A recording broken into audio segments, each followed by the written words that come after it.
Whakatakatiho ki te uru, whakatakatiho ki te tonga. Kia mā kina kina ki uta, kia mā taratara ki tā. He hiake ana te atukura, he tiho, he huka, he hohu, tihe Māori ora. Māori ora. Neira te mihi koe e Tara ki tō karakia, ki te tūwhira tēnei hui hui I tēnei rangi. Nō reira, Tara tēnā koe. He mihi tuatahi ki ngā iwi take o te ao. He mihi tuarua ki ngā mate kua huahua o te wā. Ai au tuana I runga tēnei ipurangi o te awa ko au. He uri ahau no te ati haunui a paparangi, no Ngāti Porou, Ngāti Tama, Ngā Rauru. Te ngā mautere o kuki airini anō hoki, nei rā te mihi, tēnā koutou, tēnā koutou, tēnā koutou katoa. My first mihi was to the Kaitiakitanga Tara for opening our session with the incantation from Taranaki Maunga, tēnā koe. My second mihi was to all of our indigenous peoples of the world and to our indigenous peoples of Aotearoa for their manaaki, for their care over their people and place that continues today. I am from the river and the river is me. And so it speaks to the interconnectedness that my people have with our natural environment. And it's so important to us. If the river is not well, neither am I. I acknowledge my iwi from the different parts of New Zealand where I come from. I acknowledge all of my ancestors before me who have paved the way for us to be here today.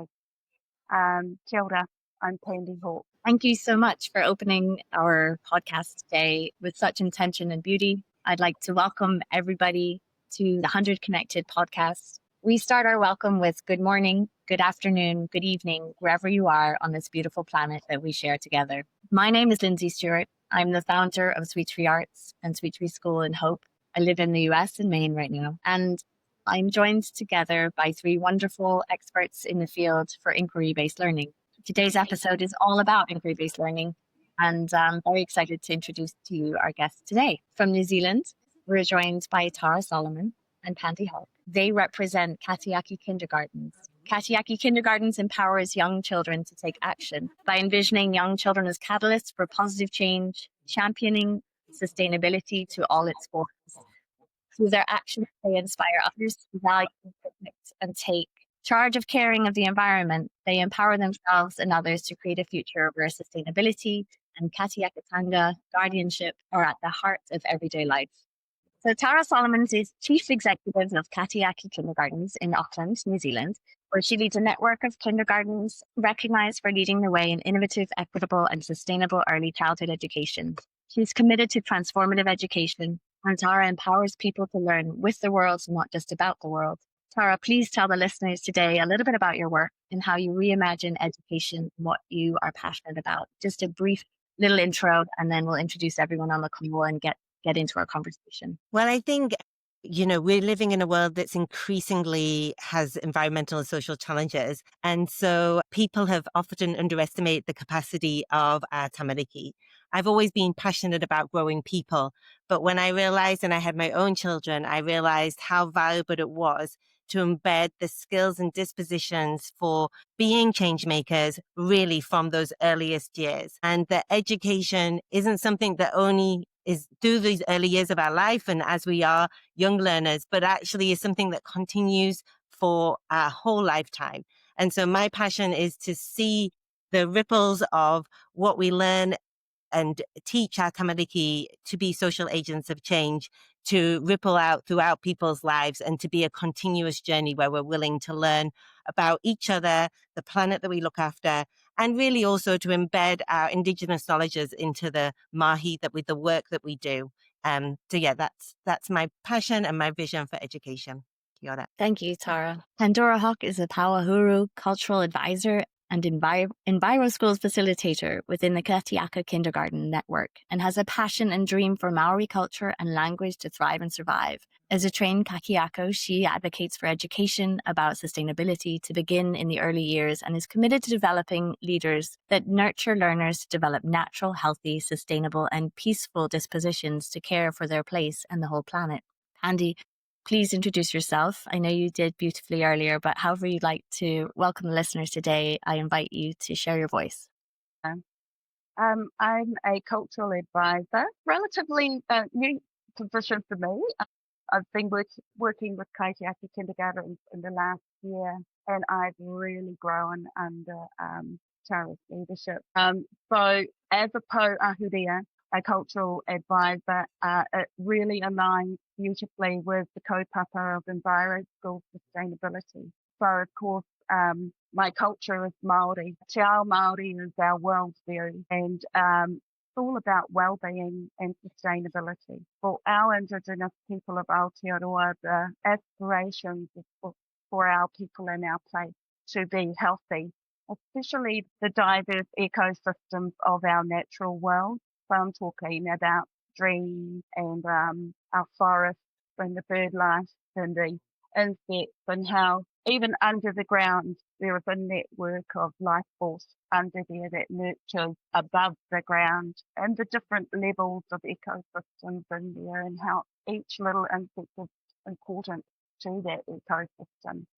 From a te ao Māori perspective, nature is part of us, and we are part of nature. We personify our environment and the different elements in the environment. Our tamariki really resonates with personifying biodiversity as well. They draw little pictures, faces on the trees, and little pictures of smiley or unhappy faces on little fishes to express the way that they care about what goes down the drain and into the water, into the stream and out to the sea. So they naturally have those dispositions. Our tamariki come into the world being nurtured, and so they continue to nurture our natural world. So the connections are very important and very, very much a natural part of everything that and the way that we live, our customs as Māori. So Thank you.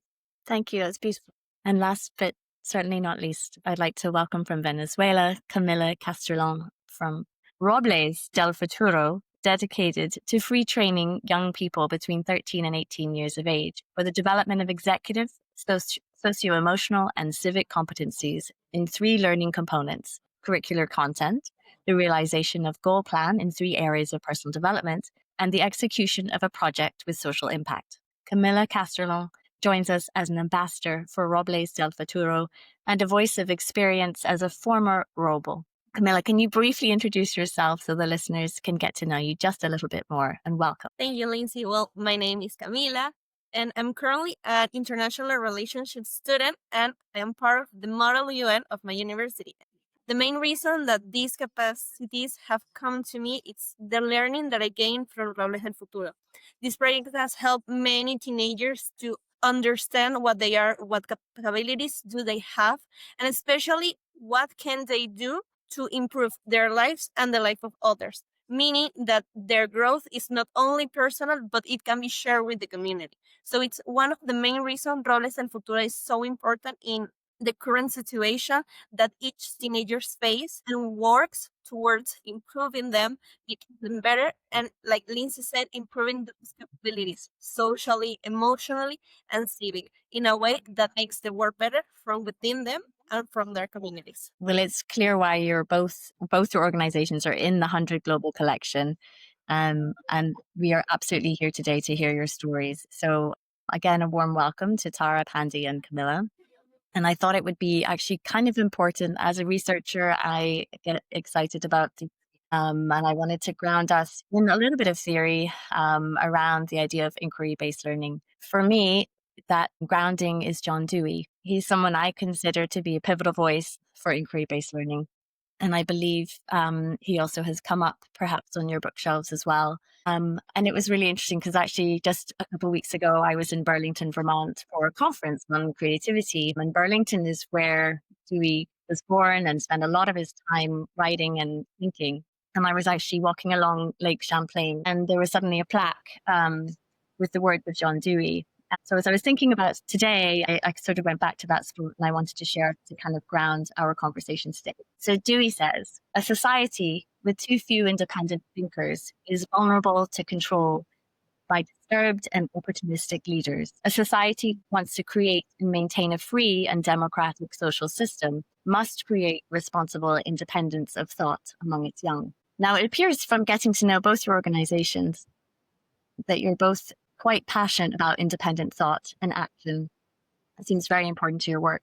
So I wanted to just kind of ground ourselves in Dewey's words. And I also feel like they're quite timely, quite timeless, quite frankly, especially with all the current events going on. And Tara, I did want to start with you, if you're willing. And I'm wondering if you can tell the listeners yourself about the work that you do and how it is that you embrace inquiry-based learning and what it means to you. Yeah, so the work that we do weaves together Tafaraki, which is our bicultural early learning curriculum, with an EnviroSchools co-papa and the kindergarten philosophy.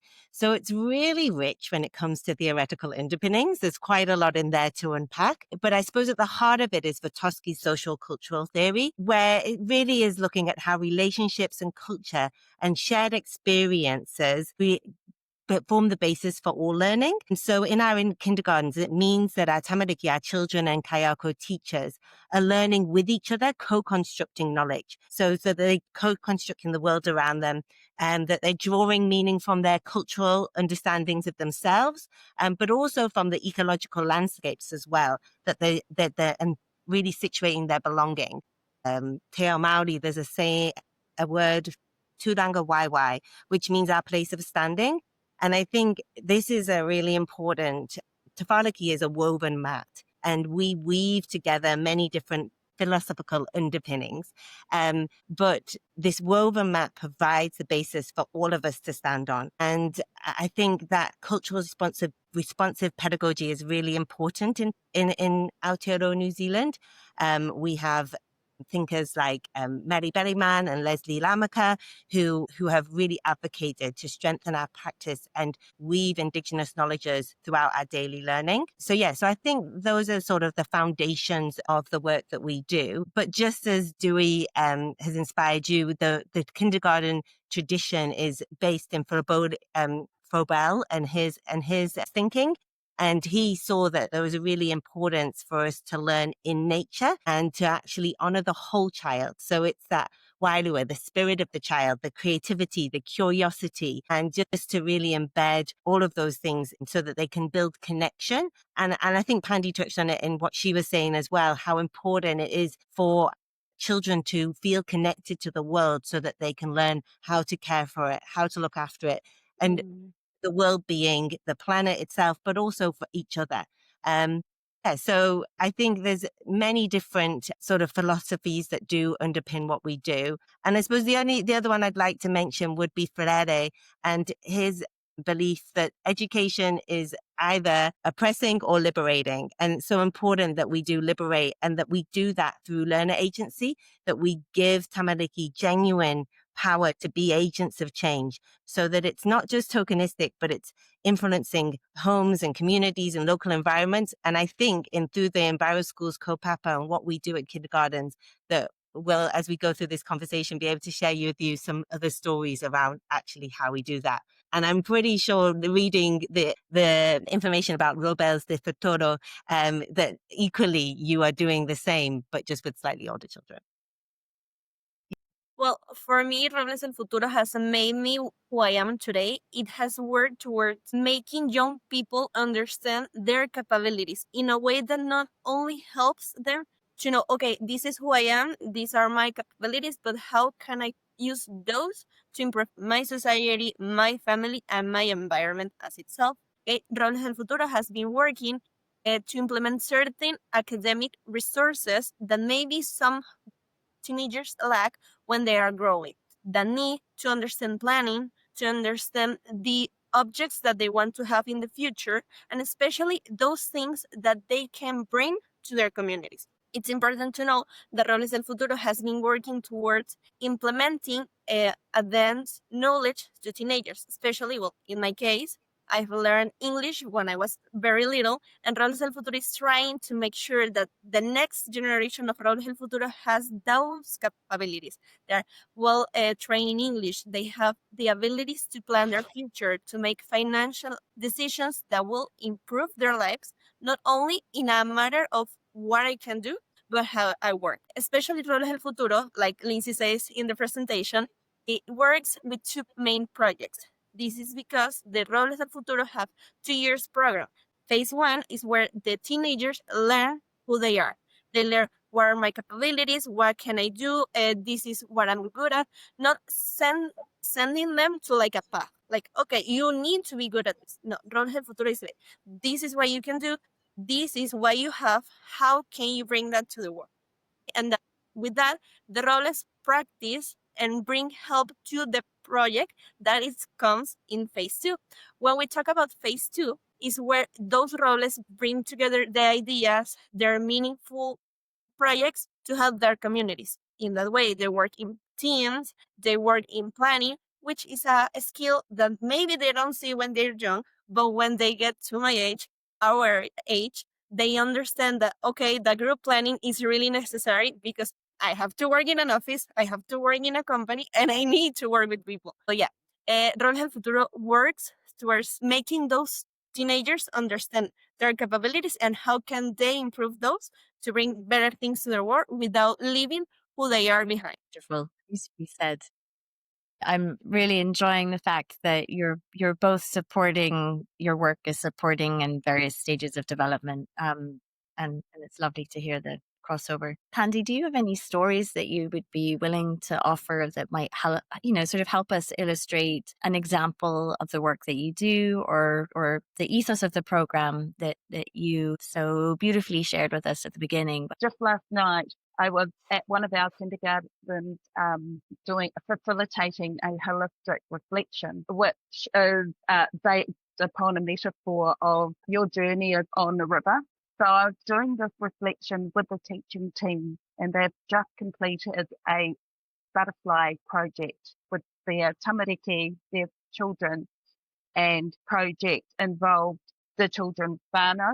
There was some beautiful voice feedback from parents who were involved in that project. They learned so much, and that they came in and they helped to clean up this area before they planted the butterfly flowers, colourful flowers. We have native hebes that attract butterflies as well as swan plants. So they got to, some of the parents were actually from other countries. We're quite a diverse community, and they really appreciated learning about the native flora of New Zealand as well. They also worked with sustainable community, and so the holistic reflection brought about the highlights of their journey. Then we talked about the challenges of the journey as well, because it's really important to be able to address our challenges. We're all very good at celebrating, but what about those challenges? Being able to give time and space to talk about it and to reflect on those challenges. What can we do better next time? How can facilitators support with professional development for the next step? And so it was really good to put that out on the awa.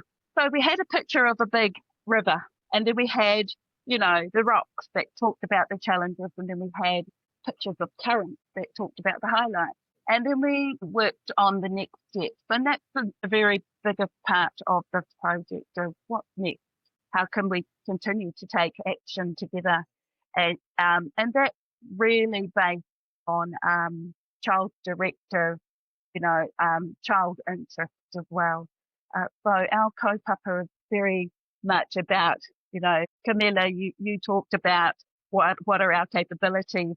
Well, for us, our tamariki come already intact, and it's about us, seeing their strengths and nurturing that and allowing them to be empowered to be future agents and catalysts of change. So, so we've got this incredibly impactful program with wonderful tools that help us to facilitate, guide teachers to let the tamariki be the agent and stand back sometimes and listen, involve community, involve whānau.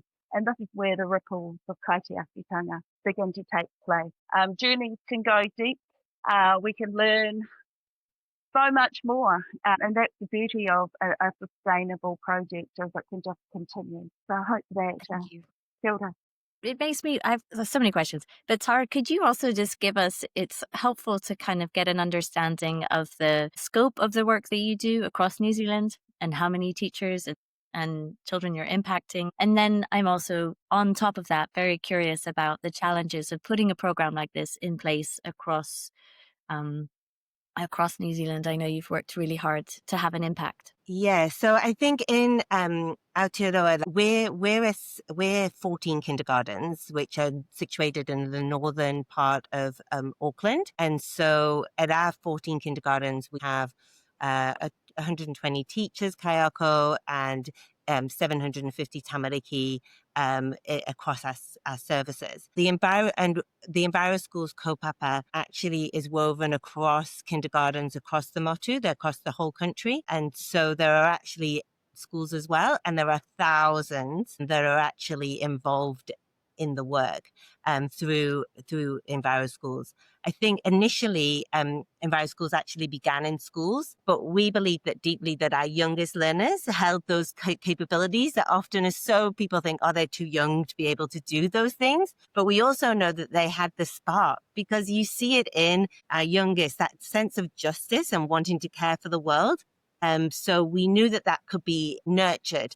And so that's when kindergartens actually became a really important place for the Enviro Schools kaupapa to flourish, because not only are we engaging with our tamariki, but as Pandy was talking about, it's how much connection we actually have with families and the communities that surround them as well. And so it's through these rich relationships that we, have created really ripples that reach far beyond our walls. And so we've been engaging in projects like the Billion Tree Project, which is a national project. We are engaging in things in restoring our local waterways, which also is a global initiative that's actually happening to restore waterways and bring water's is that thing that we need to protect and preserve, I think. And so, so these are these initiatives, they start off local, but they spread and have global impact. Great. Can you also put us in the shoes of a kindergartner and kind of walk us through an experience that they may have with you? Yeah, so I think, at one of our centers, they've been restoring their waterway, that awa they call it, the river. And so as a young tamariki, I would be at kindergarten. We would be going out visiting that hour on a daily or weekly basis, depending on how often they attend. And they would really get to know the place, so that becomes their place, their river. And we talk about the stories of Papatūānuku, of the local indigenous stories, so that they get to learn the origins, where these things originated from. And then they get to learn around how to care for it. So what they need to do, how to keep the water clean, what plants to plant, where to plant. And they take ownership of doing that. So they physically do it. They physically plant those plants. And what was wonderful around this project is they've been looking after their river, and then they noticed some paint in the water. And one of the little boys, he was really concerned by this.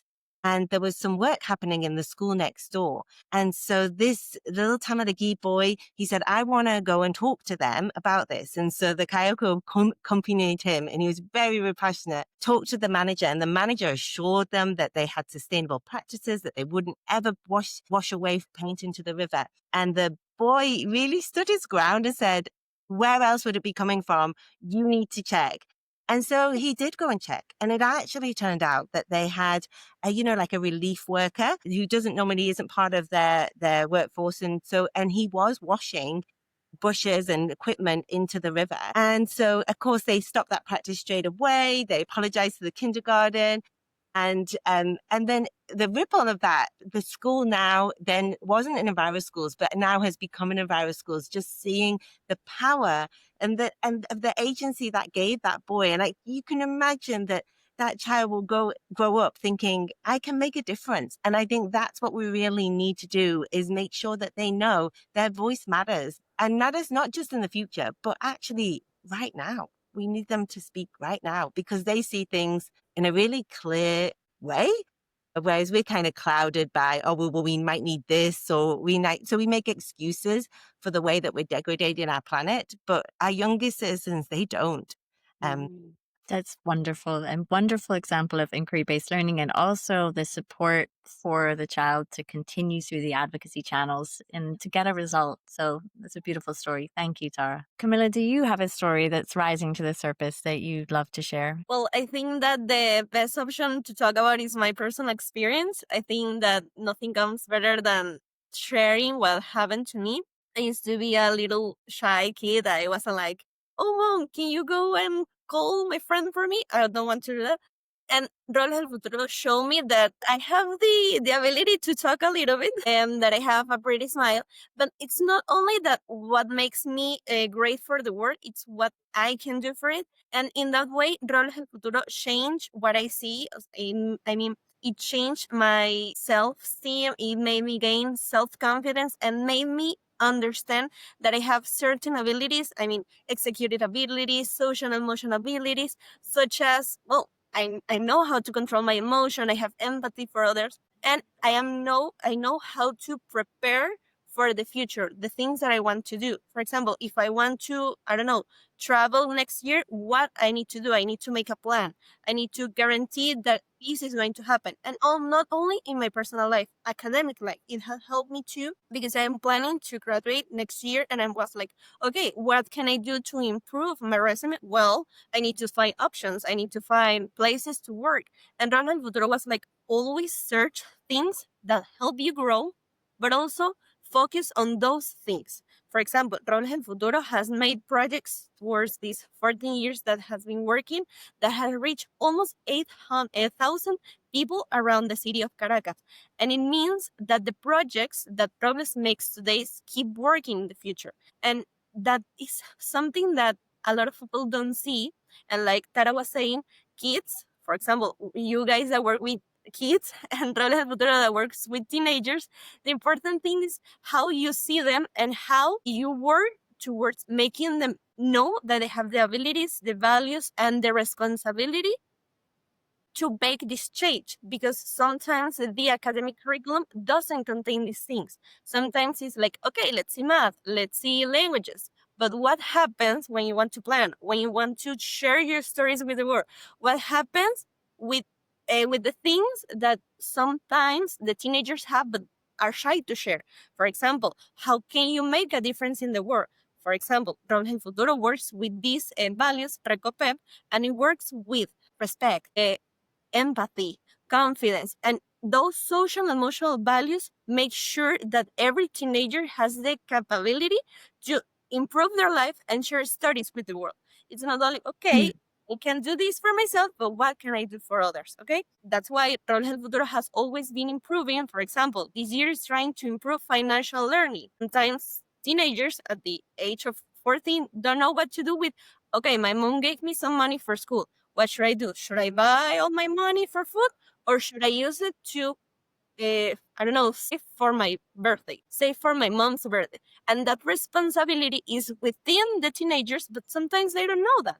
And like I said, those academic curriculum maybe have like those deficiencies, not like, oh no, they are bad, but they are not focused on how to make that person grow. They are not focused on practicing that and helping young teenagers grow as a leader of positive influence. That's why one of the main reasons Robles del Futuro works as a program, making leaders of positive influence that works towards themselves and the world.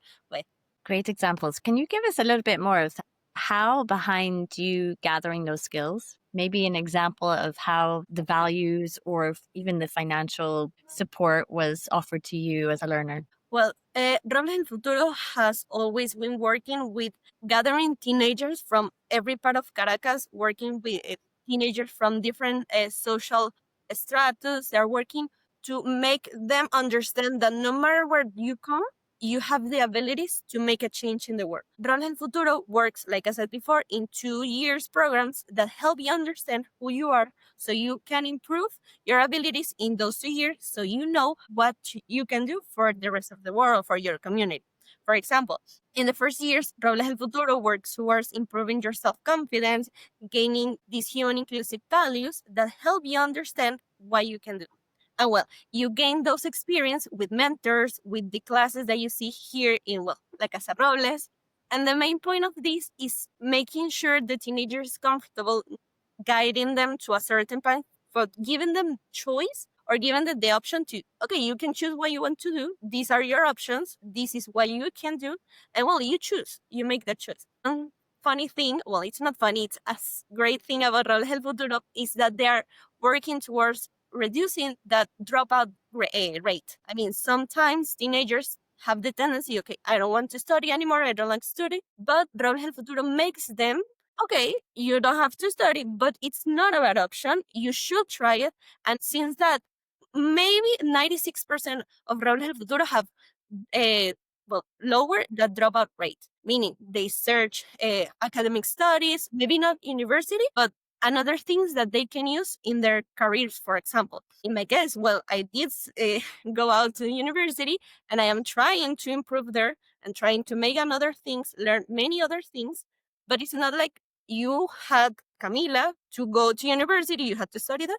You know what you are, you know what you can do, you make that choice for yourself. Beautiful. I'm just sort of imagining if you'd been a kindergartner with Tara and Pandy, and then you'd had this program. But clearly you are on such a wonderful track, Camilla. It's wonderful to hear, and thinking about agency at all ages is just so inspiring. And goodness, I know the listeners are going to have so much to think about today. Are there questions coming from maybe you guys that you have for one another that you are curious about? Andy, what's brewing for you? I see you there thinking. I have young teenagers in my house, so I'm nodding because, yeah, personally, I can relate to the world that they're in now, way different to when I was a teenager. The social media, the phone, all of those things come to mind. But what worries me is there's too much of the phone and not enough going out to talk, and perhaps they don't have the confidence, as much confidence as what I did when I was a teenager, to be able to sell myself and get a job and, Just connecting to Camilla, that'd be fine. Yeah, absolutely. So I'm like nodding a lot. Like this is great for teenagers in this day and age to have that support. So it's quite a different world to the younger tamariki. I think. I love that you're going there, because this was one of my burning questions for all of you of what do you believe are the key components right now for children, at all ages, to be able to flourish and thrive. And your viewpoints on that are really, really valuable. Identity is, I think, a really strong one. To know who you are, you would have heard me introduce myself as my indigenous people that I come from. And I think that, my tamariki actually can do that part I'm really grateful for. They know who they are when they come from here. Ancestors are the whenua that they tribally affiliate to, gives them a strong foundation to begin with. So I would say identity is one.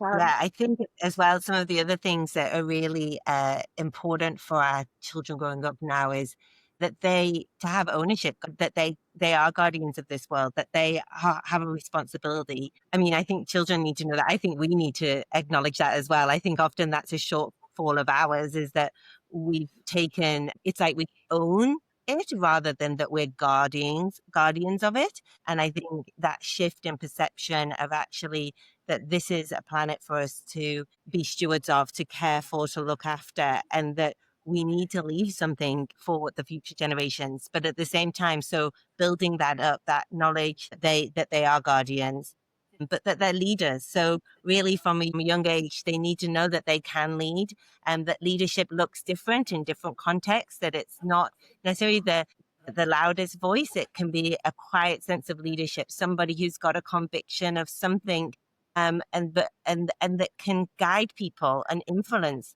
and that leadership is something, a skill that can be developed.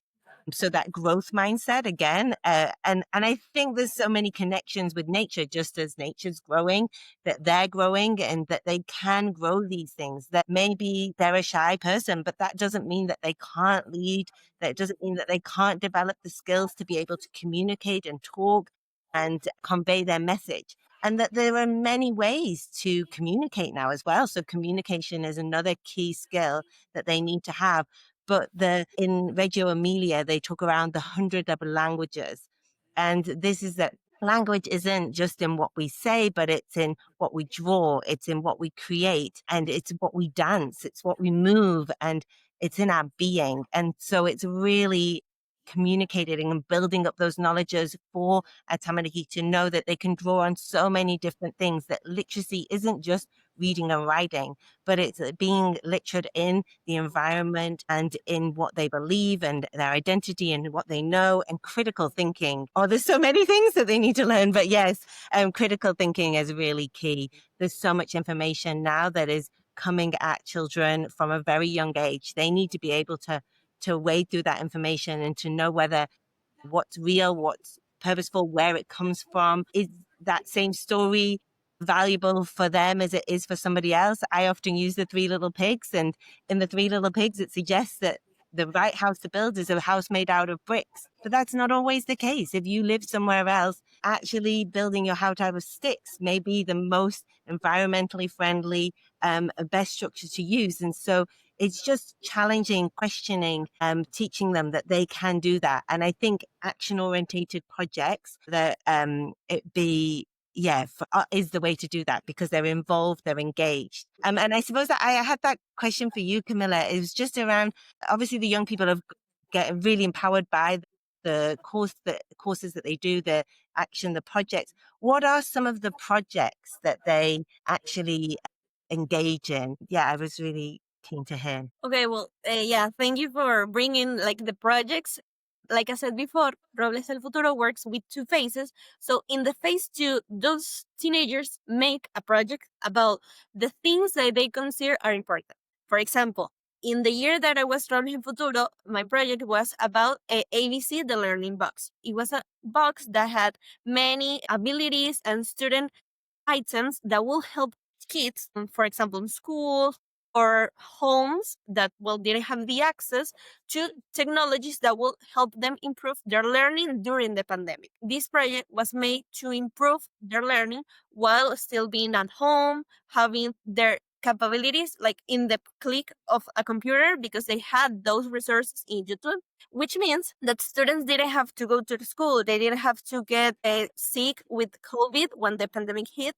They had the ability to keep doing those activities, to keep learning in their houses in a fun way. Because like, I'm pretty sure you guys know, those kids get tired or they get bored when the activities are very like strict. They don't have like a change. So this box was made for them to have a little bit of activities while still learning. They presented math in a different way. They presented language in a different way. This activity and many others, for example, this one, was the main reason that ABC, the learning box, gained the ONU prize from Venezuela. It's right here. I'm showing you guys. This prize was a voluntary prize that ONU Venezuela gave for many projects that surfaced during the pandemic. And ABC, the learning box, was one of those projects that was so meaningful to Venezuelan society during the pandemic, not only for what they brought to the communities, but what it did to the young people that were making them. Keeping with the projects of Robles del Futuro are guaranteed to keep working in many years, which means that, for example, years ago, Robles del Futuro had Tell Me a Smile, a project that was made for kids in homes that were like schools, but didn't have access to a physical library. Those kids bring to that home those books. Many years later, I think last year they go back to the house. They check that if the teachers would keep using the knowledge, were keep using those books, and they were. Meaning that after the Robles left the house, the project kept working. And that's what those projects of Robles are so important, because they want to keep growing. They want to keep working for kids, for teenagers, for society. Not only in the present years, okay, I am Robles, I did my project, I left, and that's it. No, my project, I know that if I go back in 5 years, it's going to be there. So it's that what makes Robles special, that maybe changes, maybe adapts the today's world, but the projects maintain its course without the presence of Robles. They can maintain themselves by the teachers, by the supervisor of many other activities. For example, Robles del Futuro had a Nova Vida, that was an initiative where they put benches in a university. Those benches were from recollected materials. Everything was handmade by the Robles, and it was an ambientally friendly activity. But also, they gave those tools to the university so they could restructure their previous benches. Meaning, they bring something new, but they also gave them the abilities to improve the things that they already have. It's just not, okay, here you have, it's pretty, go and do whatever you want. No, you have the option. And if you want, you can improve your community with the materials that we're giving you. So yeah, that's why the projects of Robles del Futuro have been working, well, for 2 years. They're being getting made for 2 years, so they can last for many years. Not only in the values of Robles that are Recopep, but also with the communities that maybe don't know how Robles works, but know that those projects are important for their communities. Camilla, you've got such confidence and positivity. What are your next steps? Well, my next steps. Well, I want to finish my university. That's one my main point right now. I'm so focused on having good grades, finishing everything. But also, I am planning to have a trip to Colombia next year, because in Colombia we have a model of United Nations that it's MUNUS 2026, 2026. And it's a model event where many people of for the world come and debate. They have those conversations. They talk about international issues. And my main point is to keep sharing my experience, you said, my confidence, my smile with the world. And that's one of the things that I think made the profile of a former Roble. It's that you have your characteristic like you always had since you were a kid, but you improve them. You change what you don't think was good, but you keep being you. You keep growing, you keep improving, and you keep applying those things that you learn in Robles. Like I said a few minutes ago, I wasn't like a shy kid. Now I am a little bit more confident in myself, and that's what I learned. My self-confidence is what's going to lead me to my next step, to my next achievement, because I am able to plan, I am able to self-manage myself, and I'm able to understand my qualities and my abilities, like with the tools that Robles gave me a few years ago that keep working today. Wonderful. And it connects beautifully to what Pandy was saying about identity and Tara and critical thinking and all those incredible life skills that we know our youth need and we all need. And it's so inspiring to hear you talk and to think about the journey ahead for you. And I know it will be a wonderful one. Well, we're getting to the end of our time together, but I feel as though there's still so many stories in there. Is there one more example that maybe Pandy or Tara could share that would kind of highlight the beauty of the work that you do and also just the power of inquiry-based learning? I'd love to kind of find a way to put that into a beautiful story that would allow our listeners to just kind of mull it over for some time. Okay. Pandy, do you want to go? Tell it together. Yeah. Come on, let's see how this. I really want to draw on the project that our kindergartens have been thinking about and continuing to do.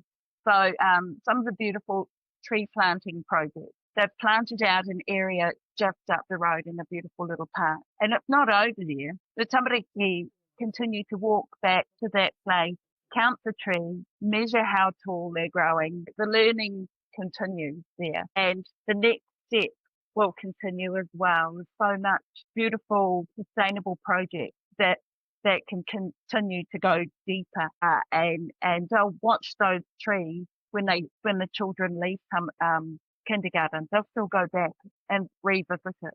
Even tamariki that are investigating what's living in their awa, in their rivers, from the tiniest little damselfly to the beautiful native kōkōpū, our native fish, our eel, our tuna, bringing back those beautiful biodiversity, testing the water, ensuring that it's cool, planting trees next to the awa to keep the water cool. And, you know, they'll leave the kindy, they'll go to the primary school. That school will continue to look after that river. By the time they get to college, they'll continue to look after that river, but they'll be young scientists. So watching where our tamariki go from here, and being able to follow that, for me, as a kayako myself, I'm very interested in that.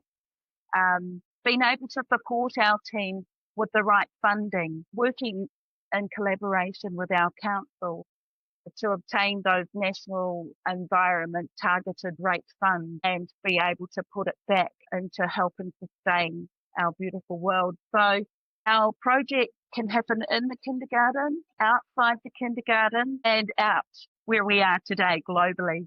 That's what excites me.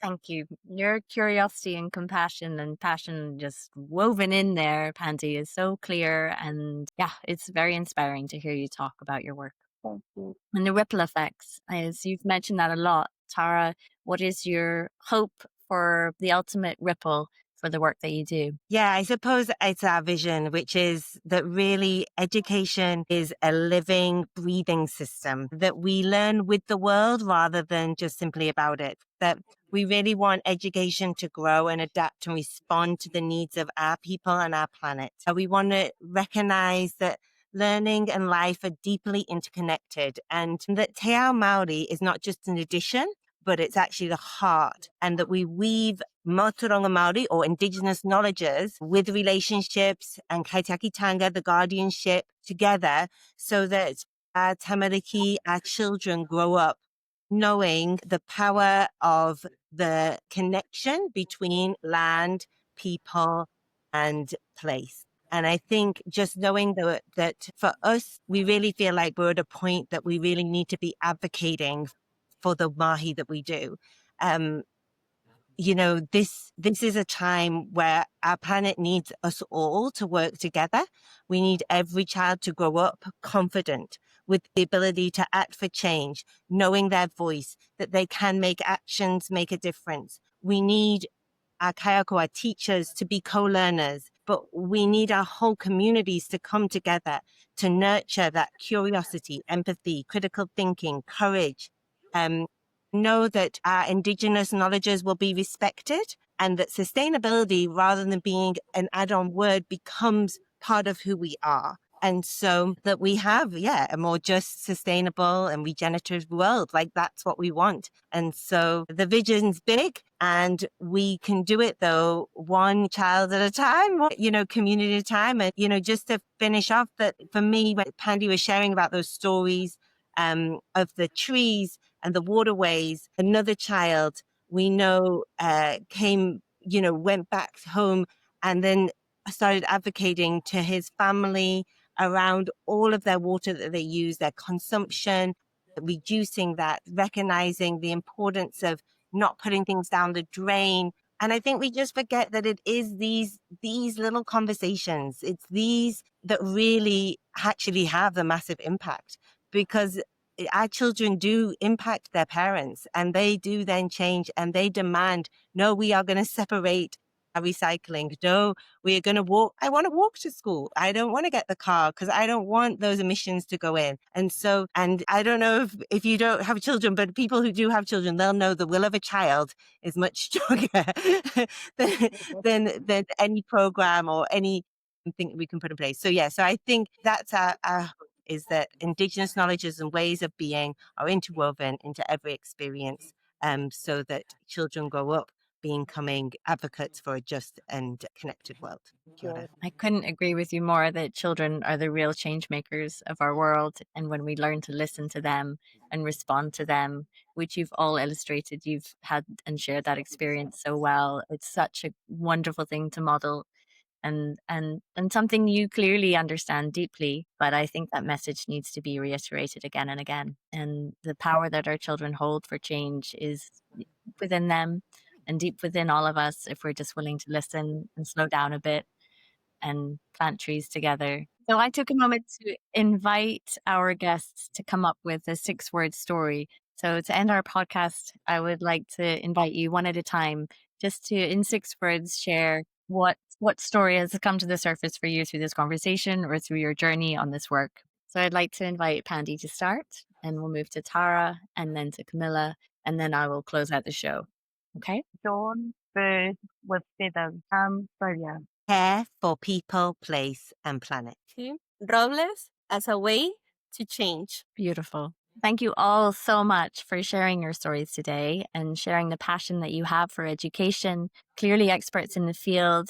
I want to encourage people to reach out and learn more about the work that's happening in Venezuela, in New Zealand, the change makers that are going to support our world in the next chapter forward. And thank you so much for your hard work and your dedication to education. It's truly, truly inspiring. I want to thank you all so much for coming to the show today. And just as we began the show, I would like to end it with Tara taking us through the katakia. Please take it away. Thank you, Lindsay. This is a karakia from Aro, Koye Kiloto, Koye Kiwaho, Ko te Maori Ako, Ko te Maori Ora. And that just means we're bringing the energy from above, below, within, and without, and we're putting it into our learning and into our well-being and taking it with us. Kia ora.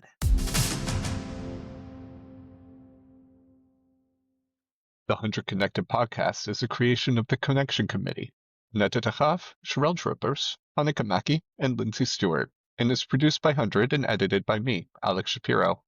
Learn more about 100, its innovations, and our community by visiting our website at 100.org.